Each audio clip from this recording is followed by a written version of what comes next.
Hello my dear, आवाज़ आ रही है क्लियर? बिल्कुल एक बार बता दीजिएगा। आज की क्लास शुरुआत कर दें। क्या रहने वाला आज की इस क्लास के अंदर?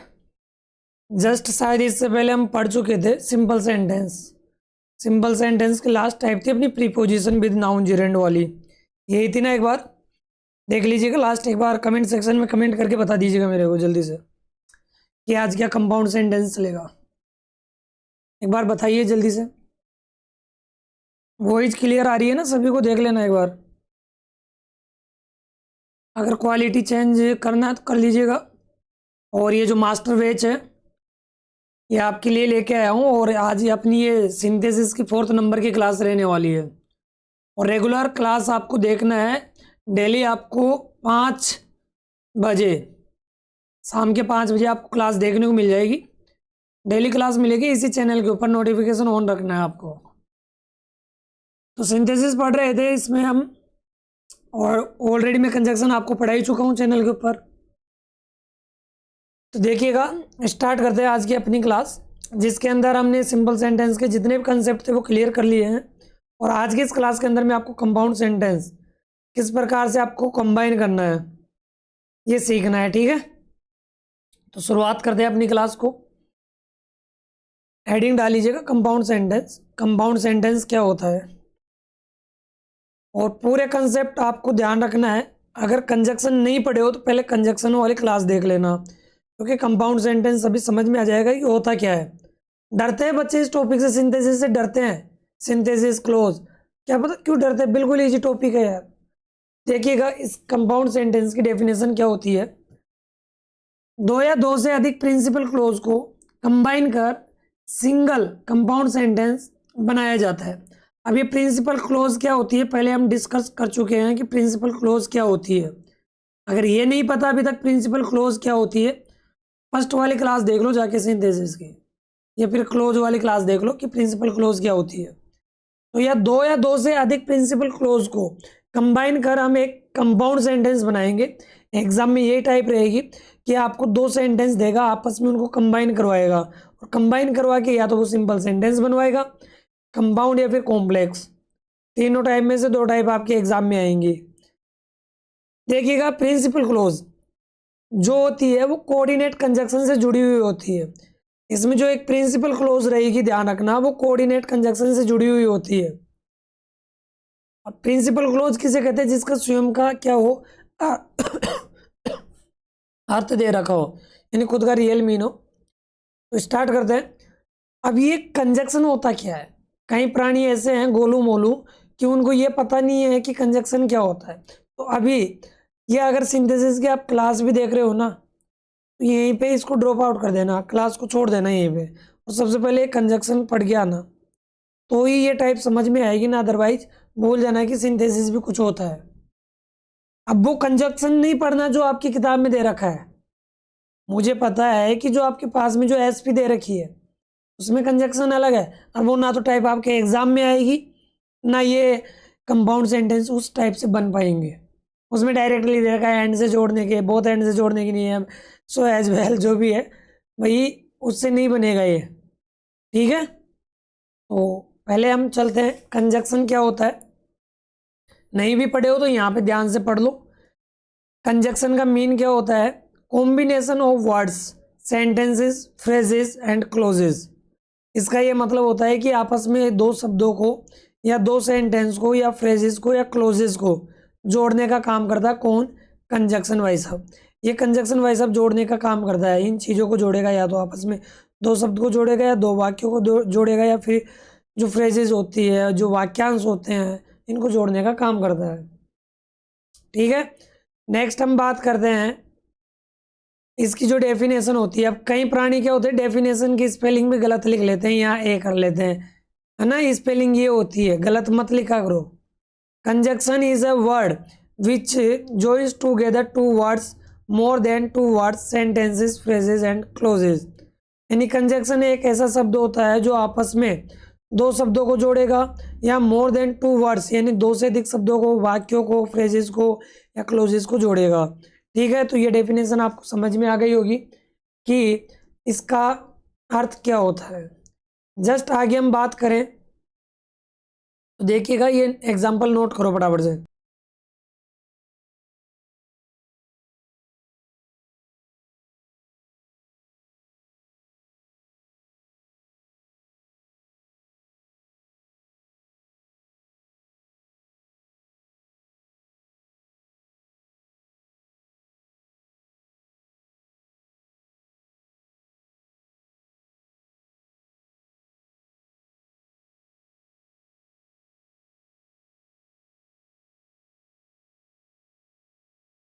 देखिएगा भाई एग्जाम्पल, कोई आ गया था बीच में तो थोड़ी बात बन जाती है।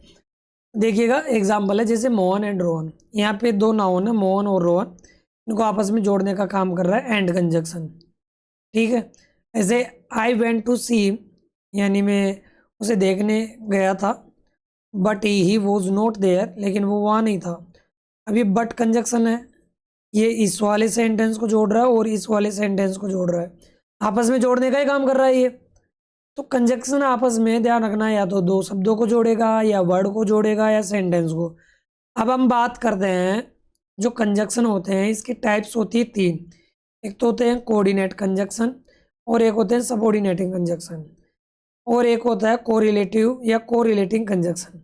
ये तीन टाइप होती है। अब तीन टाइप में से पहली वाली जो टाइप है कोऑर्डिनेट कंजक्शन, ये एडिंग डालना आपको। अब सुनना मेरी बात ध्यानपूर्वक, जस्ट मैंने यहाँ पे आपको बताया अभी, देखो हम पढ़ रहे थे कंपाउंड सेंटेंस, मैंने थोड़ा कंजक्शन का आपको ओवरव्यू दिया है यहाँ पे कि अगर आप पढ़ रखे हो तो आपको समझ में आ जाएगा। अब जो कंपाउंड सेंटेंस होते हैं, सिंथेसिस की सेकंड टाइप है कंपाउंड सेंटेंस। जो कंपाउंड सेंटेंस होते हैं वो ओनली कोऑर्डिनेट कंजक्शन से ही जुड़कर बनते हैं। कौन से कंजक्शन से जुड़ के बनेंगे? कंपाउंड है, कोऑर्डिनेट कंजक्शन से ही जुड़ के बनते हैं। अब ये कोऑर्डिनेट कंजक्शन क्या होते हैं वो एडिंग डाल लो, और कोऑर्डिनेट से आपस में दो सेंटेंस को कैसे जोड़ना है। तो कोऑर्डिनेट का जो मीन होता है वो होता है इक्वल रैंक, यानी आपस में इक्वल रैंक को जोड़ना। आपस में किसको जोड़ना? इक्वल रैंक को जोड़ना, यानी समान श्रेणी को जोड़ना। इनका प्रयोग हमेशा इक्वल श्रेणी, यानी जैसे कि वर्ड्स, सेंटेंसेस, फ्रेजेस, क्लोजेस को जोड़ने का काम करता है।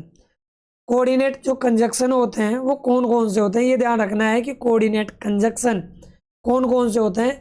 एक तो अपनी ये होती है ट्रिक फैन वॉइस से याद रख लो। फैन वॉइस से अगर याद रख लोगे तो आप समझ जाओगे कि इसके अलावा अन्य कंजक्शन का आपको यूज करके नहीं बनाना है। जैसे कि ऐप से याद रखना फोर, ए से याद रखना एन से याद रखना नोर, बी से याद रखना बोथ या बट, और ओ से याद रखना और, वाई से याद रखना येट, और एच से याद रखना सो। फैन वॉइस से इजीली आप याद रख लोगे कि कोऑर्डिनेट कंजक्शन कौन कौन से होते हैं, इनसे जोड़कर दो सेंटेंस को आपस में जोड़ देना आपको। ठीक है, जैसे वो एग्जाम में देगा दोनों सेंटेंस को जोड़िएगा और ब्रैकेट में दे देगा कि कंपाउंड बनाओ। अब कंपाउंड में कौन सी टाइप लगाओगे वो भी आगे देखेंगे। और इसके अलावा और भी एग्जाम्पल है, यानी और भी कंजक्शन होते हैं, जैसे कि as well as, both and, either or, neither nor, not only but also, while, otherwise, nevertheless. ये कंजक्शन आपको देखने को मिलेंगे कोऑर्डिनेट। इनका यूज करके आप कंपाउंड सेंटेंस बनाओगे। कौन सा सेंटेंस बनाओगे आप? कंपाउंड सेंटेंस बनाओगे। बात समझ में आ गई लाले? अब देख माय डियर, अच्छे से बात सुन। जो कोऑर्डिनेट कंजक्शन होते हैं वो चार प्रकार के होते हैं। सर हमारे को तो हमारे टीचर ने इसे पढ़ाया ही नहीं, हमें तो डायरेक्ट हैंड का प्रयोग, बोथ हैंड का प्रयोग ये करना सिखाया है। बहुत अच्छी बात है, वो सीख लिए, कोई बात नहीं। बट जो मैं सिखाने जा रहा हूँ ये ध्यान रखना है, इससे आप एग्जाम में इन चारों टाइप की मदद से आप पहचान पाओगे कि कौन सी टाइप का कंजक्शन लग रहा है। देखो आपको जचने वाला रूल पता होगा कि सर मुझे तो जच रहा है कि मैं बट लगा दूं, एंड भी लगा दूं और भी लगा दूं। अरे वो जचने वाले तरीके में है ना, तुम जचाते ही रह जाओगे। एग्जामिनर है ना, तुम तो यहाँ पे ऐसे करके आओगे, एग्जामिनर ऐसे करेगा, वो जचाने वाला तरीका नहीं चलेगा यहाँ पे। ठीक है ना, तुम बोलोगे सर मुझे तो और भी अच्छा लग रहा था, एंड भी अच्छा लग रहा था। यानी जैसे कि मैं बात करूं यहाँ पे एंड भी आ गया और ऑप्शन में और भी आ गया कि सर मुझे तो और भी अच्छा लगा और एंड भी अच्छा लगा, लेकिन मैंने तो अक्कड़ बक्कड़ बम्बे को करके एंड के ऊपर टिक लगा दिया। तो भाई ये वाला तरीका यहाँ पे नहीं चलेगा। आई बात समझ में? तो ये टाइप्स इसलिए मैंने बनाया है तुम्हारे लिए कि इस टाइप की मदद से आप क्या कर पाओ कि उन कंजक्शन, जो कंजक्शन होते हैं उनको आपस में क्या कर सको, छटनी कर सको, अलग अलग डिवाइड कर सको कि क्यूमुलेटिव कंजक्शन कौन कौन से होते हैं, एडवर्जेटिव कंजक्शन कौन से होते हैं, अल्टरनेटिव कंजक्शन कौन से होते हैं और इलेटिव कंजक्शन कौन से होते हैं। अब कई बच्चे डर के मारे यहीं से छोड़ के भाग जाएंगे क्लास को। छोड़ना नहीं है, पूरे नंबर चाहिए तो भाई साहब एंड तक बने रहना है। नहीं भाई साहब, तुम्हारी इच्छा, डर के मारे कितने भगोगे आप। अब देखो पूरे मार्क्स चाहिए तो देखो मेहनत तो करनी पड़ेगी तुम्हें। एक बार सीख लोगे तो भूलोगे नहीं, हमेशा के लिए काम आएंगे। अब आगे बात करते हैं। सबसे पहले देखो ये टॉपिक में पढ़ा रहा हूँ ना सिंथेसिस, इससे पहले कंजक्शन पढ़ लो। कंजक्शन में मैंने पूरे रूल्स बताए हैं आपको, है ना। तो देखिएगा अभी इसमें क्या है, अच्छे से नोट करवाऊंगा, धीरे धीरे पढ़ाऊंगा, कोई जल्दीबाजी की बात नहीं है। ये जो क्यूमुलेटिव कंजक्शन होता है ये एक स्टेटमेंट को दूसरे स्टेटमेंट से जोड़ने का काम करता है, यानी एक वाक्य को दूसरे वाक्य से जोड़ने का काम करेगा, या एक स्टेटमेंट यानी जो कथन होता है उसको जोड़ने का काम करेगा। और क्यूमुलेटिव कंजक्शन कौन कौन से होते हैं? एंड होते हैं, एंड होगा, बोथ एंड होगा, एज वेल एज होगा, और नॉट ओनली बट ऑल्सो होगा। ठीक है, ये 4 कंजक्शन होंगे इसमें क्यूमुलेटिव, या आपस में इक्वल रैंक को जोड़ेंगे हमेशा। और हमेशा किसको जोड़ेंगे? इक्वल रैंक को। यानी अगर इधर सब्जेक्ट है ना तो इधर भी सब्जेक्ट आएगा, अगर इधर ऑब्जेक्ट है तो इधर ऑब्जेक्ट को ही जोड़ेगा, अगर इधर एडजेक्टिव है तो इधर एडजेक्टिव को जोड़ेगा, अगर इधर एडवर्ब है तो एडवर्ब को जोड़ेगा। ये चारों यही काम करेंगे, फंसाने का काम और करेंगे तुम्हारे को। ध्यान रखना, अगर कॉमन सब्जेक्ट दे रखा हो यानी 2 सब्जेक्ट है यानी दोनों को जोड़ने का काम करेगा। अगर एडजेक्टिव एडजेक्टिव को जुड़ा रहा है, जैसे कि यहाँ पे इंटेलिजेंट है और ब्यूटीफुल है, ये 2 है तो ये दोनों को आपस में जुड़ा रहा है। ये आई बात समझ में? तो अब आपके टीचर ने पढ़ा दिया होगा शायद कंजक्शन में कि जो सब्जेक्ट होते हैं, सब्जेक्ट को सब्जेक्ट से जोड़ने की टाइप पढ़ाए होंगे। जब वो एंड पढ़ा रहे होंगे ना तो ये ज़रूर बताए होंगे आपको कि जब सब्जेक्ट सब्जेक्ट को एंड से जोड़ते हैं तो इस एंड के बाद में जो सेकंड सब्जेक्ट होता है, यानी जो आप हेल्पिंग वर्ब यूज करोगे, नोट करवा दो क्या तुम्हारे को अच्छे से? मैं समस्या तकलीफ ज़्यादा ही मेरे को ऐसा लग रहा है तुम्हारे। चलो नोट कर ही लो, मैं न्यू स्लाइड ऐड करता हूँ। अब इसमें लिखना पहला पॉइंट, अच्छे से नोट करना। देखो पढ़ ही रहे हो तो अच्छे से लिखना है आपको। यहाँ पे हेडिंग डालो आराम से, इंपॉर्टेंट पॉइंट्स है, इंपॉर्टेंट पॉइंट, ये हेडिंग डालना आपको। अब पहले सबसे पहले हम क्यूमुलेटिव पढ़ रहे हैं, ये वाली टाइप रहेगी अपनी। इसमें से सबसे पहले आपको कंसेप्ट नंबर 1 लिखना है। ठीक है, जब एंड से 2 सब्जेक्ट को आपस में क्या करो, 2 सब्जेक्ट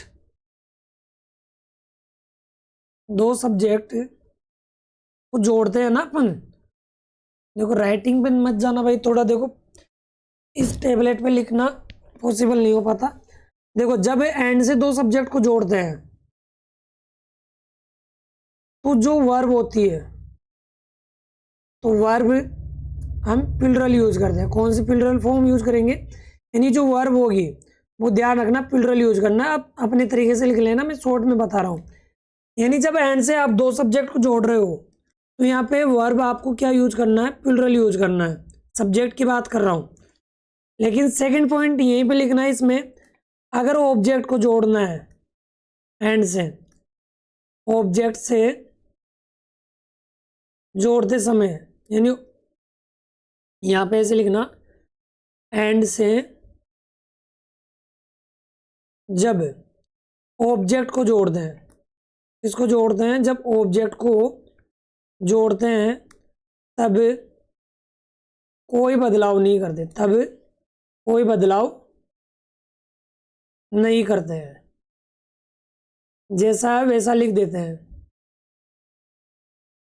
और इसमें ऐसे लिखना आगे, और कॉमन पार्ट कॉमन पार्ट को एक बार ही लिखते हैं। क्या करेंगे हम, एक ही बार लिखते हैं। ठीक है, यानी दो सेंटेंस आपको दे रखा होगा। अब दोनों सेंटेंस में जैसे कि एक एग्जांपल में यहाँ पे समझाया आपको, Radha is intelligent, Radha is beautiful, subject तो सेम है। अगर सब्जेक्ट अलग अलग हो तो बात अलग होती। जब हम सब्जेक्ट यहाँ यूज कर रहे होते, ये सब्जेक्ट है, ये सब्जेक्ट है, अगर ये अलग अलग होते तो हम यहाँ दोनों के बीच में एंड का प्रयोग करते।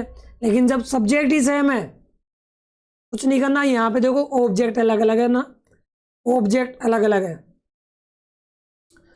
तो यहाँ इन दोनों ऑब्जेक्ट के पहले, यानी ये पहला वाला नाउन हो गया, सॉरी एडजेक्टिव है इंटेलिजेंट, और ये दूसरे वाला हो गया ब्यूटीफुल, ये दोनों हो गए।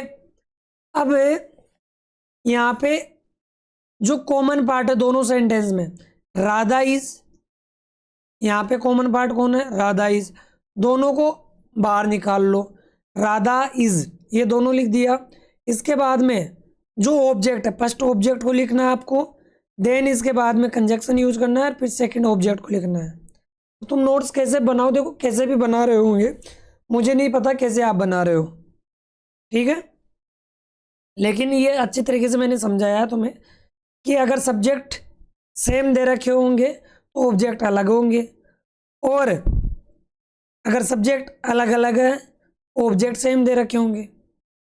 आई बात समझ में? जैसे कि नेक्स्ट एग्जांपल है यहाँ पे, Geeta went to Jaipur, her mother went to Jaipur. तो गीता एज वेल एज है her mother went to Jaipur, तो यहाँ पे गीता अलग नाउन है, उसकी माँ अलग नाउन है, तो दोनों अलग अलग है ना, तो इन दोनों के बीच में हमने क्या यूज किया, कंजक्शन यूज कर लिया। अब आप बोलोगे दिख नहीं रहा होगा शायद आपको, ये दिख नहीं रहा है, एक बार मैं इसको कर लेता हूँ, ठीक है, अब दिख रहा अच्छे से। अब देखिएगा, जैसे Geeta as well as her mother went to Jaipur, तो ये गीता और हर मदर यानी दो नाउन है। अब दोनों नाउन अलग अलग है, लेकिन कॉमन पार्ट क्या अब इसमें, वेंट टू जयपुर, जो कॉमन पार्ट है वो इन सब्जेक्ट के बाद में लिख डालो। बस इतना सा काम करना था तुम्हें। तुम चाहे तो यहाँ पे एज वेल यूज करो, चाहे एंड यूज करो, या चाहे not only but also use करो, चारों में से कोई सा भी यूज करो, ठीक है। क्युमुलेटिव कंजक्शन समझ में आई बात? जैसे कि यहाँ पे मैंने Radha is both intelligent and beautiful, ऐसे आ गया Radha is not intelligent but also, ऐसे यूज कर सकते हो। नेक्स्ट एग्जाम्पल है Shyam is foolish, Shyam is obstinate, obstinate का मतलब होता है जिद्दी, तो Shyam is foolish and obstinate, दोनों ये, तो यहाँ पे क्या लगाओगे, एंड लगाओगे, क्या लगाओगे आप, एंड, या फिर आप चाहो तो बोथ एंड लगाओगे, बोथ एंड लगाओगे तो कैसे करोगे, यहाँ फुलिश के पहले आप क्या लगाओगे, बोथ लगाओगे, क्या लगाओगे आप, बोथ का प्रयोग करोगे, ठीक। नेक्स्ट हम आगे बात करते हैं एडवर्जेटिव कंजक्शन की। इसकी बात करते हैं हम, एडवर्जेटिव कंजक्शन यानी विरोधवाची समुच्चय, यानी दो सेंटेंस को आपस में कैसे जोड़ोगे, दो सेंटेंस को आपस में कैसे जोड़ोगे। तो ये ध्यान रखना, अगर दोनों सेंटेंस के अंदर क्या हो रहा हो, विरोध हो रहा हो, क्या हो रहा हो, आपस में विरोध हो रहा हो, तो उसके लिए आपको ध्यान रखना है ये वाले कंजक्शन यूज करना है, जैसे कि बट, या फिर ओनली, येट, हाउएवर, नेवरदलेस, या वाइल, या वेयर एज, इनका यूज करोगे जब क्या हो रहा हो, दोनों में विरोध हो रहा हो, दोनों में अपोजिशन का भाव हो, अपोजिशन या कॉन्ट्रास्ट। जैसे कि she is beautiful, she is not intelligent, she is beautiful but she is not intelligent. अब यहाँ पे देखो ये तो सुंदर है लेकिन इंटेलिजेंट नहीं है, सी इज नॉट इंटेलिजेंट, सुंदर है लेकिन क्या नहीं है। अब देखो बोलने पर ही अर्थ आ रहा है, तुम बोलोगे सर मैं यहाँ पे एंड लगा दूँ क्या, मुझे एंड अच्छा लग रहा है, भाई देखो अच्छा लग रहा है तो तेरे को अच्छा लग रहा है, लेकिन इस कंसेप्ट के बेस पे नहीं। देखो एक पॉजिटिव सेंस दे रहा है और एक नेगेटिव, दोनों में अंतर है कि नहीं है, ऐसे सी, अब तुम चाहो तो इनमें से कोई सा भी कंजक्शन यूज कर सकते हो, बट कर लो, ओनली कर लो। इसके बाद में she was all right, she was tired, वह अच्छे से ठीक थी, लेकिन सी वॉज टायर्ड, टायर्ड का मतलब थकी हुई, वह थकी हुई थी।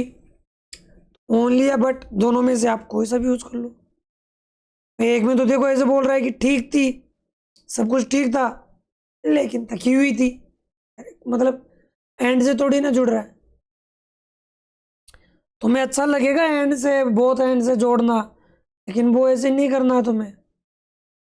अगर विरोध हो रहा है, एक में अच्छा सेंस है, पॉजिटिव है, और एक में नेगेटिव सेंस आ रहा है। नेक्स्ट है he was reading, she was playing. तो ही वॉज रीडिंग जबकि वो खेल रही थी, सॉरी वह पढ़ रहा था, रीडिंग कर रहा था, और जबकि वो खेल रही थी। एक तो पढ़ रहा था और एक खेल रही थी, दोनों अलग अलग हुआ कि नहीं हुआ। अब ये वाइल वाला केस ध्यान रखना, जब दोनों कॉन्टिन्यूस फॉर्म में हो। कौन सी फॉर्म में हो? कॉन्टिन्यूस, यानी दोनों के दोनों अगर कॉन्टिन्यूस दे रखे हो, इतना ध्यान रखना आपको। ठीक है, एग्जाम्पल कॉपी करो जल्दी से।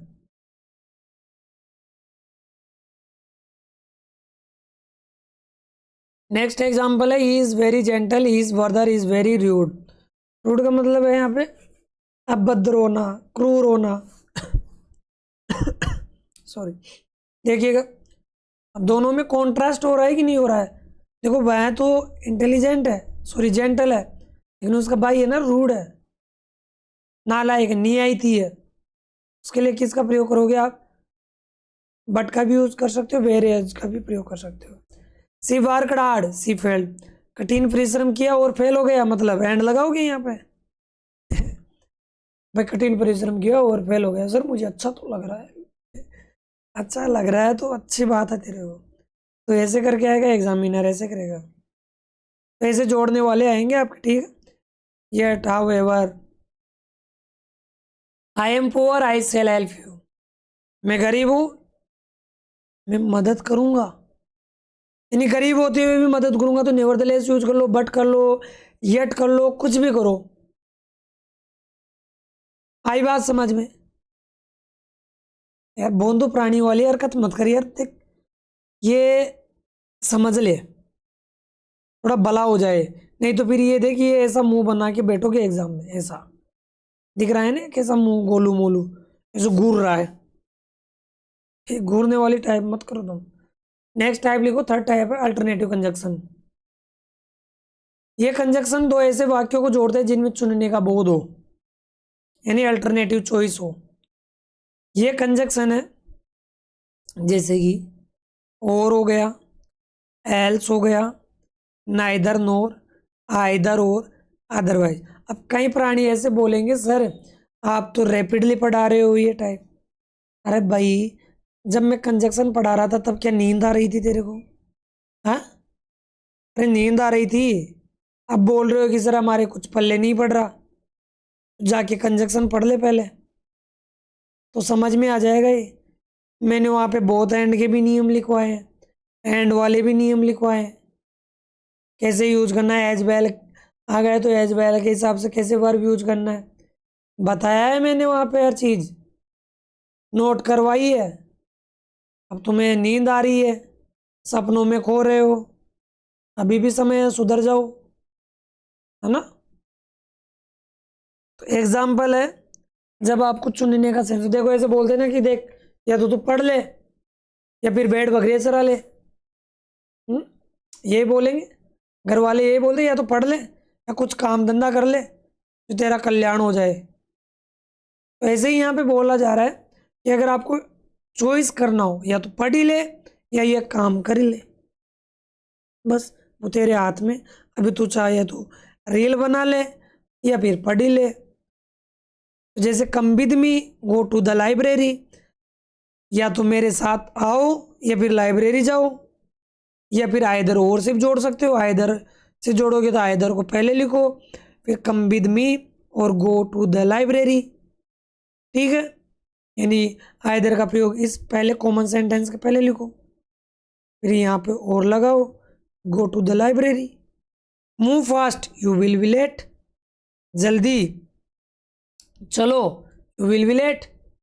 अदरवाइज या एल्स, अन्यथा तुम क्या हो जाओगे, लेट हो जाओगे। थोड़ा जल्दी चल, अन्यथा हम क्या हो जाएंगे, लेट हो जाएंगे। जल्दी से कॉपी में लिख, नहीं तो पीछे रह जाएंगे। ऐसे बोलते हैं ना, he is not polite, he is not patient. बताओ, he is not polite, he is not patient. अभी इसमें क्या होता है कि अगर नोट दे रखा हो दोनों सेंटेंस में तो नाइदर नॉर का यूज करना है। अब कॉमन सब्जेक्ट है तो कॉमन लिखो, यहाँ पे ही इज भी है, ही इज। अब इसमें अलग क्या है सर, ऑब्जेक्ट अलग है, ऑब्जेक्ट अलग है। अब ऑब्जेक्ट अलग होता तो ऑब्जेक्ट को जोड़ो, अगर से सब्जेक्ट अलग है तो सब्जेक्ट को जोड़ो। एक दिमाग में एक चीज़ फिट कर लो रे यार तुम। अगर सब्जेक्ट अलग अलग है उनको जोड़ो कंजक्शन से, अगर ऑब्जेक्ट अलग अलग है तो उनको जोड़ो कंजक्शन से। जो कॉमन पार्ट है उसको पहले लिख दो भाई, कंजक्शन से पहले अगर कॉमन पार्ट आ रहा है तो पहले लिखो। अगर ऑब्जेक्ट को जोड़ा रहा है तो कॉमन पार्ट को पहले लिखो, ठीक है। अगर सब्जेक्ट अलग अलग है तो जो ऑब्जेक्ट के रूप में कॉमन पार्ट आ रहा है उसको बाद में लिखो। अभी भी नहीं आया रे समझ में, वीडियो बैक करके देख, दिमाग खपाते हो तुम यार। He can play cricket, he can read English. तो ही कैन प्ले क्रिकेट और ही कैन रीड इंग्लिश। बताओ देखे अभी इसमें क्या करोगे तुम। हाँ, आंसर तो सामने आई, देख ले आराम से, कर सकते हो ना इजीली। इसमें क्या बोल रहा है, he can play cricket, he can read English. या तो क्रिकेट खेल सकता है या फिर वो क्या कर सकता है, पढ़ ही सकता है। हाँ बस, तो तुम बोलोगे सर इंग्लिश भी पढ़ सकता है साथ के साथ क्रिकेट भी खेल सकता है, नालायक है तू, बेवकूफ़ है, पढ़ भी लेगा। हाँ, क्रिकेट खेलते खेलते गाने सुन सकता है, अब तो एंड का प्रयोग कर लेते कि वो खेल सकता है और गाने भी सुन सकता है, तब तो वो सही रहता। दिमाग है तुम्हारे अंदर 1300 ग्राम, साइंस पढ़े हो, 1200-1300 ग्राम का दिमाग है तो वो यूज करो। दिमाग की जगह अगर दिमाग है तो वो बोलते हैं ना, भगवान ने भेजा तो भेजा, लेकिन भेजे में भेजा भेजा नहीं, वो तरीका मत करो। नेक्स्ट टाइप अपना इलेटिव कंजक्शन। भी इलेटिव कंजक्शन क्या होता है वो देखो, परिणाम सूचक समुच्चय। ये कंजक्शन दो ऐसे वाक्यों को जोड़ते हैं जिनमें से एक वाक्य दूसरे वाक्य का परिणाम होता है। ये कंजक्शन है जैसे कि सो, दस, देयर फोर, हैंस, कंसिक्वेंटली। जैसे कि हैंस प्रूफ बोलते हो ना, यानी रिजल्ट होता है ये, यानी पहले सेंटेंस का रिजल्ट दूसरा हो। जैसे एग्जांपल है, he is weak, can not run. वह इतना कमजोर है, चल नहीं सकता। तो कमजोर होने की वजह से रिजल्ट क्या निकल रहा है कि वो चल नहीं सकता। तो ही इज वीक, सो या therefore he can not run. I can not see, it is very dark. मैं देख नहीं सकता क्योंकि, देखो फोर ध्यान रखना, ये क्योंकि का अर्थ भी रखता है। आगे जब मैं पढ़ाऊंगा ना कॉम्प्लेक्स सेंटेंस, उसमें भी आएगा ये। इसके बाद में है down lightness the world, it is liked by all. Down lightness का मतलब होता है जैसे कि भोर होता है ना, भोर रेड रेड सा हो जाता है, तो सब लोग उसको क्या करते हैं, पसंद करते हैं। Down lightness the world, it is liked by all, यानी जो भोर होती है उसको हर कोई क्या करता है, पसंद करता है। The world, so it is liked by all, क्योंकि डाउन लाइटनेस है ना, इसी वजह से तो लोग क्या करते हैं, उसको पसंद करते हैं। सो यहाँ पे यूज करना है। तो आई होप ये कॉम्प्लेक्स वाली जो टाइप्स है वो आपको समझ में, सॉरी कंपाउंड वाली टाइप समझ में आ गई होगी। कॉम्प्लेक्स वाली टाइप हम नेक्स्ट क्लास में पढ़ेंगे। अगर नहीं समझ में आया, देखो ये टॉपिक है 12th क्लास में फर्स्ट बार आप पढ़ रहे हो, थोड़ा स्लो समझ में आएगा, बट बार बार पढ़ो इसको, देखो नोट्स बनाओ और उसके ऊपर बार बार प्रैक्टिस करो। आप टीचर से कंसल्ट करो, जो भी डाउट है वो कमेंट सेक्शन में कमेंट भी करके मुझे बता सकते हो आप, मैं बताऊंगा, श्योर है। बट अगर आप मेहनत ही नहीं करना चाहते, पका पकाया खाना चाहो, तो वो पॉसिबल तो है नहीं। गधे वाली हरकत आपको करना है नहीं, ठीक है। इंसान हो तो इंसान बन के रहो। नेक्स्ट वीडियो में मिलते हैं, और इस वीडियो को ज़्यादा से ज़्यादा शेयर करना अपने दोस्तों के पास, जिससे वो भी इस चैनल से जुड़ सके। लाइक ज़रूर कर देना भाई, लाइक नहीं करते हो, बोलने की आवश्यकता नहीं पड़े मुझे। तो नेक्स्ट वीडियो मिलता है, तब तक के लिए बाय बाय, टेक केयर।